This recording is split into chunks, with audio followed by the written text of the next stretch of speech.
Qala al-musannif rahimahullahu ta'ala nafa'ana bihi wa bi'ulumihi amin ya Allah ya rabbal alamin.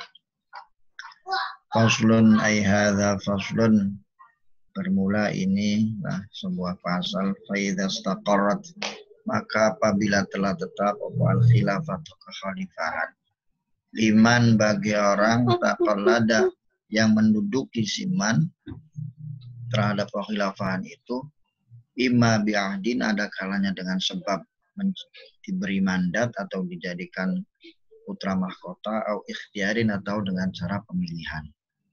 Lazima, maka wajib kafatal umati, kepada seluruh umat, apa ya'rifu, umat ini mengetahui ifdha al khilafati, terhadap perpindahan kekhalifahan, ila mustahiqiha, kepada orang yang berhak menjadi khalifah, disifatihi, dengan syarat-syarat atau sifat-sifatnya seorang imam.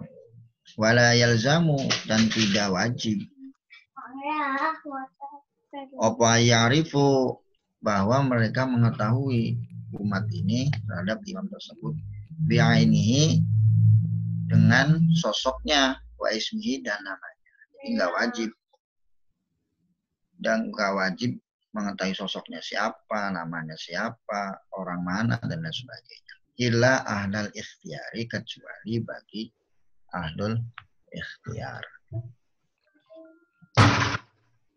Ikhtiyar harus mengetahui. Alladzina taqumu bihimul hujjah, alladzina taqumu bihimul hujjah, yang dengan sebab ahlul ikhtiyar ini hujah-hujahnya bisa ditegakkan, seperti syarat-syaratnya menjadi imam seperti apa dan lain sebagainya. Wa bi bai'atin, dan dengan sebab pembayatan para ahlul ikhtiyar ini, tunaqadul khilafah, itu kekhalifahan itu bisa diangkat, khalifah itu bisa diangkat.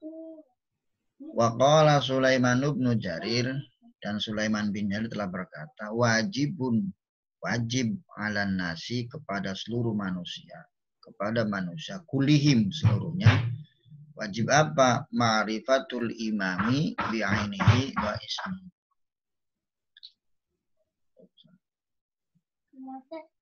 Udah. Ma'rifatul imami bi'ainihi wa ismihi, mengetahui sosok imam itu, pribadinya dan namanya. Kama alaihim, sebagaimana wajib kepada umat itu, ma'rifatullahi wa ma'rifatu rasulih, mengetahui, mengenal Allah dan mengenal Rasulnya. Jadi menurut Sulaiman bin Jarir, wajib mengetahui imam itu seperti mengetahui kepada Allah dan Rasulnya, namanya siapa. Padahal tadi menurut Syekh Imam Mawardi nggak usah. Walladzi alaihi jumhurun nasi, walladzi alaihi jumhurun nasi, dan terhadap kewajiban itu ada kesepakatan walladzi alaihi jumhurun nasi, dan kewajiban itu terhadap seluruh manusia, anna ma'rifatal imami talzamu kafah. Jadi mengetahui imam itu secara keseluruhan, alal jumlati, secara global, duna tafsili, tanpa terperinci. Jadi kalau menurut Imam Mawardi itu kan dirinci hanya ahlul ikhtiar saja. Tapi kalau menurut Syekh Sulaiman bin Jarir itu enggak khusus ikhtiar, ahlul ikhtiar, tapi seluruhnya. Walaysa ala kulli ahadin ayyarifahu, dan tidak boleh bagi masing-masing individu untuk mengetahui imamnya bi'ainihi, dengan sosoknya siapa, wa ismihi, dan namanya siapa, illan nawazila, kecuali pada kejadian-kejadian tertentu, allati tahuju ilaihi, yang butuh kepada imam. Contoh, untuk mengadukan sesuatu, berarti kan orang itu kan harus tahu imamnya. Jadi kalau nggak tahu imamnya siapa, orang mana, nanti pas mengadukan sesuatu itu salah orang, salah sasaran. Kalau dulu kan semua imam itu sebagai pucuk dari semua permasalahan umat. Jadi mengadunya ke imam atau ke khalifah. Kama ma'rifatal qudati, sebagaimana wajibnya mengetahui para hakim alladzi tunaqadu bihimul ahkam, yang dengan sebab adanya ahlul qudha itu, para hakim itu, hukum-hukum bisa ditegakkan. Wal fuqaha, dan mengetahui para ahli fikih alladzina yuftuna fil halali wal haram, yang bisa memberikan fatwa halal dan haram. Jadi kalau kita nggak tahu ulama, nggak tahu ahli fikih, nanti pas ada permasalahan-permasalahan di umat ini bingung mau tanya ke siapa. Nanti kalau salah orang, nanti salah fatwanya malah dolun mudhilun. Talzamul ammata, talzamu mengetahui, wajib mengetahui Fudo ini dan fuqaha ini itu ammata, seluruhnya alal jumlati tuna tafsili, keseluruhan tanpa rinci, illa andan nawazili, kecuali ketika ada kejadian-kejadian khusus al-muhawwijati yang membutuhkan ilahim kepada fuqaha dan qudhat. Ini jadi perbedaan pendapat. Kalau Imam Mawardi hanya cukup al-ikhtiyar saja, tapi kalau Syekh Sulaiman itu semuanya wajib.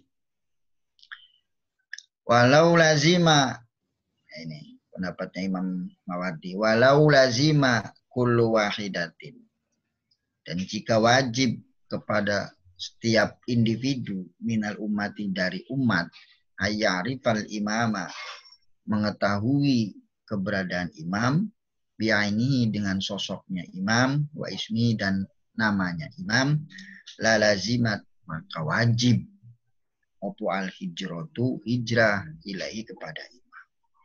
Jadi kalau orang itu wajib mengetahui secara utuh imamnya, maka para umat ini harus wajib hijrah mendekati kepada imam. Berarti kita nanti kalau orang Jawa, orang ini, orang Sumatera harus mendekati ke Jakarta untuk melihat langsung gerak-gerik imamnya dan lain sebagainya.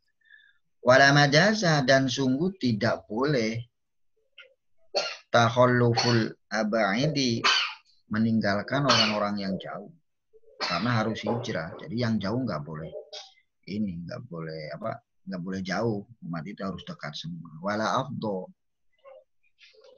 dan sungguh mendatangkan zalika, wajibnya hijrah ini, ilal khuluwil autani, kepada kosongnya beberapa negeri, karena orangnya akan pindah semua mendekati imam, mendekati tempatnya imam.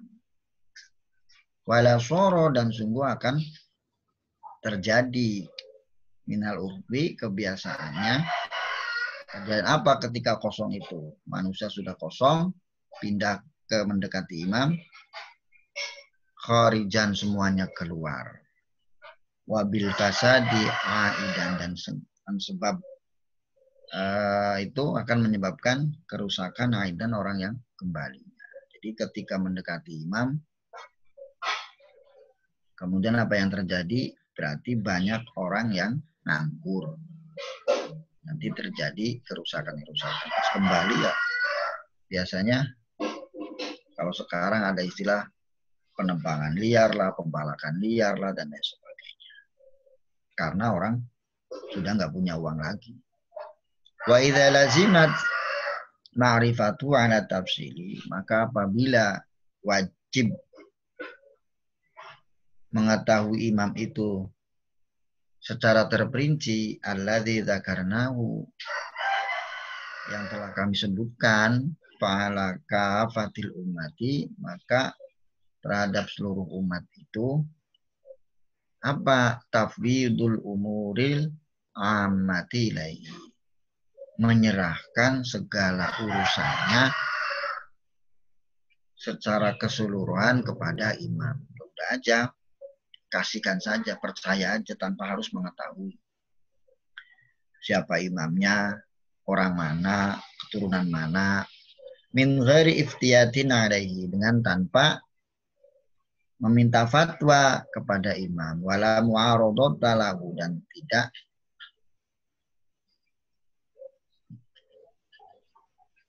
wala mu'aradatin lahu, dan tanpa menyodorkan lahu pada imam, dia tanpa harus menyodorkan langsung kepada imam. Jadi nanti setiap permasalahan satu orang menyodorkan, satu orang menyodorkan. Liyakuma, supaya imam ini bisa menyelenggarakan bima wukila ilaihi, terhadap permasalahan-permasalahan yang diembankan kepada imam. Min wujuhil masolihi, dari bentuk-bentuk kemaslahatan. Yang penting untuk kemaslahatan umat. Ya udah. Wa tadbiril a'mali, dan mengatur pekerjaan. Wa yusamma al-khalifata, dan imam ini yang mengurusi seluruh umat itu dinamakan adalah khalifah. Kenapa dia khalifah? Li'annahu, karena sesungguhnya imam itu khalafa, menggantikannya imam Rasulullah sallallahu alaihi wasallam, Rasulullah sallallahu alaihi wasallam fi ummatihi, pada umatnya.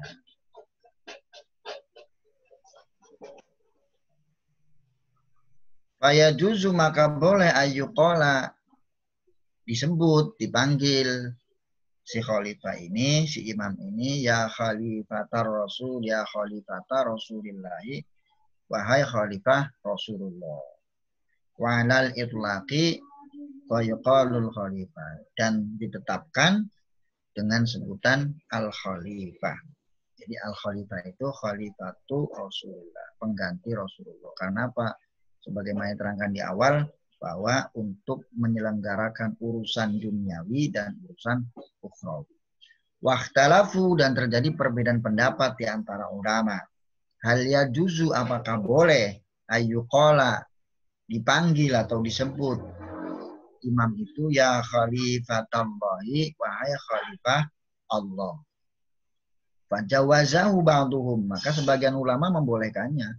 Liqiyamihi, karena melaksanakan pelaksanaan imam ini bihuquqi, terhadap hak-haknya Allah fi khalqihi, dalam kepada makhluk-makhluknya Allah, mengurusi lah. Wali qaulihi ta'ala, sebagaimana firman Allah Ta'ala, wa huwal ladzi ja'alakum khalaifal ardh, dan Allah yang menciptakan, yang menjadikan kamu semua khalaifal ardhi, khalifah di bumi. Wa rafa'a ba'dakum fawqa ba'din darajat, dan Allah mengangkat derajat lebih tinggi, sebagian kamu lebih tinggi dari yang lain.